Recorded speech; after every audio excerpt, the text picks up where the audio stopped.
There's some things I know about you. Your hair is black and red and full, and your smile's like a child.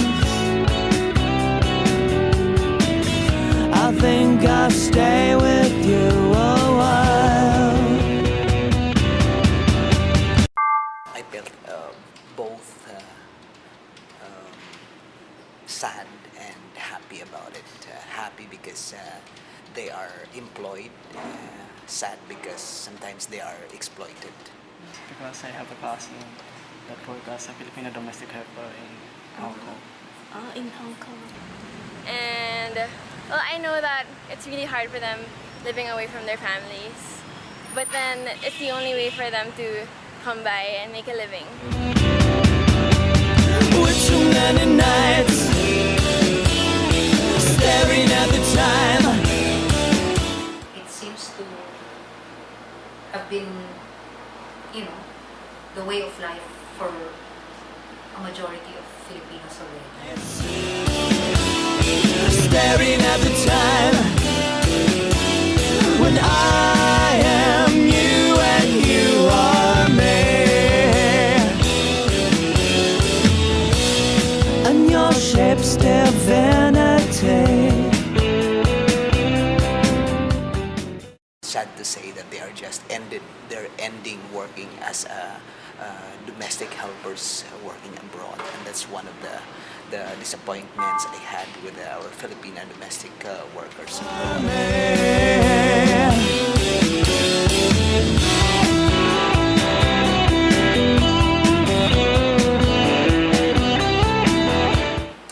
Most of their women are now into the labor force.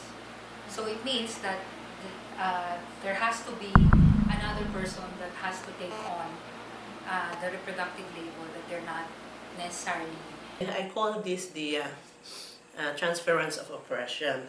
Men work outside in the professions, in industry, and women are expected to do the house chores, taking care of children, the elderly. But even if they are working, they are still expected to perform such roles. So we call this the double burden. Isang papel, tinapon. Yun nga paglabas ko ng bansa, illegal. Labas ng Pinas is illegal. Alam ko illegal.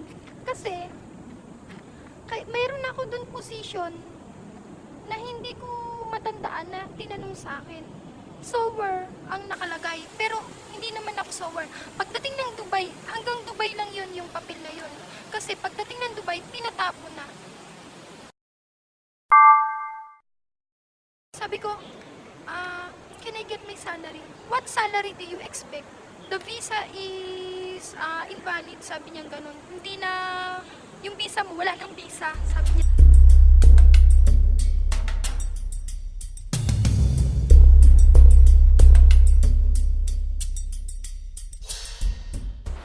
Domestic sphere is not covered by labor laws.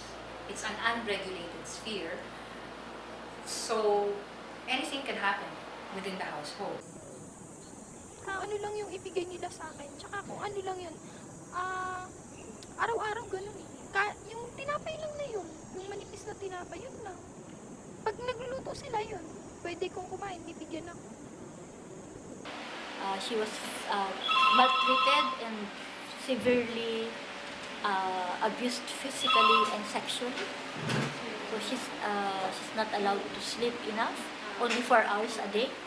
And then she's not allowed to take a bath. Call it almost subhuman conditions of domestic helpers. People who are against migration think that the country sends out so many women domestic workers or women migrant workers, and it has become a social cost to the family, meaning to say children are no longer being taken care of by their parents. They grow up without mothers. It leads to the separation of families. Some children become juvenile delinquents and everything. My question is that why is it that the social cost discourse started when women started to migrate abroad? That's for me. That's quite patriarchal in the sense that it would actually lead to policies banning the deployment of women abroad. Sobrang yung lagi sila yung laman ng isip ko. Pero sabi ko hindi. Minsan kasi madali lang yung trabaho ko. Kaya hindi, kaya ko to. Pero pag nahihirapan ako, lalo na nakakaramdam ako ng gutom, gusto ko na umuwi. Mas mabuti pang kasama ko yung mga kapatid ko.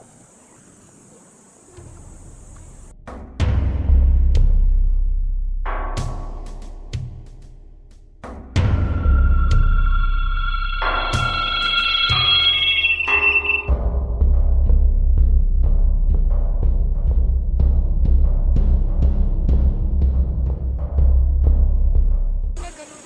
Pero ngayon, target ko sa Taiwan, kumita ng aangat yung buhay namin. Ganun. To be a domestic worker, especially abroad, is no joke. It's a very, very stressful situation for them, and we have to understand it, and we have to be able to address it in a more long-term solution. Domestic workers is increasing year to year. In 2011, newly hired overseas Filipino workers reached 100,000 mark for the first time in Philippine history. The ratification of this convention shall significantly boost the government's efforts to engage host countries in bilateral negotiations and reforms in labor laws and policies. Through this convention, we can provide stronger protection, greater support to our migrant domestic workers, like Siti, our kababayan from Mindanao, who was beaten up by her employer in Saudi Arabia.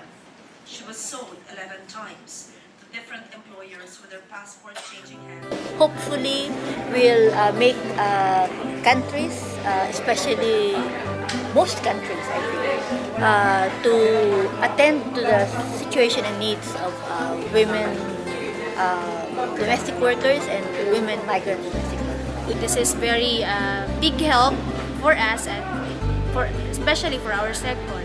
It could change our lives. It could give us protection. It could also professionalize our work as decent work. That all states parties should be able to serve. So it's not like it depends on how the Philippines would interpret what is a domestic worker, but it guides you. This convention guides the member states of the ILO on what are the standards that should be accorded to the domestic workers. Still a long way to go. You know, it doesn't correct the thing when you already have a set of policies. You need to do it, and you have to change the mindset of people, you have to change the attitudes of people, apart from changing the policies. Yeah, but the thing is you need to keep on pushing, because otherwise it will die down. People are there to work, so you have to have somebody to remind them that, maybe on your free day or on your free hour, 1 hour or 2 hours, can we do this? And you should start lobbying your own governments to ratify the convention.